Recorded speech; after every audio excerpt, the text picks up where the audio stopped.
Kapitulo 6.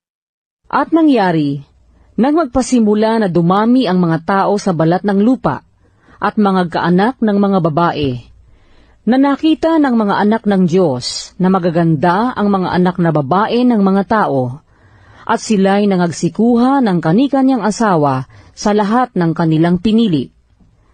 At sinabi ng Panginoon, ang aking espiritu ay hindi makikipagpunyagi sa tao magpakailanman, sapagkat siya may laman. Gayon may magiging 120 taon ang kanyang mga araw. Ang mga higante ay nasa lupa ng mga araw na yaon.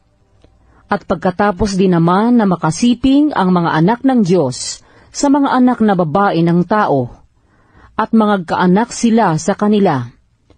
Ang mga ito rin ang naging makapangyarihan ng unang panahon na mga lalaking bantog. At nakita ng Panginoon na mabigat ang kasamaan ng tao sa lupa, at ang buong haka ng mga pag-iisip ng kanyang puso ay pawang masama lamang na parati. At nagsisi ang Panginoon na kanyang nilalang ang tao sa lupa, at nalumbay sa kanyang puso. At sinabi ng Panginoon, lilipulin ko ang tao na aking nilalang sa ibabaw ng lupa, ang tao at gayon din ang hayop, at ang mga umuusad, at ang mga ibon sa himpapawid, sapagkat pinagsisisihan ko na aking nilalang sila. Datapwat si Noe ay nakasumpong ng biyaya sa mga mata ng Panginoon. Ito ang mga lahi ni Noe. Si Noe ay lalaking matuwid at sakdal noong kapanahunan niya.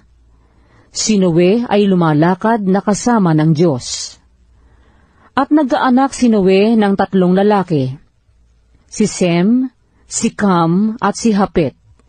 At sumama ang lupa sa harap ng Diyos, at ang lupa ay napuno ng karahasan.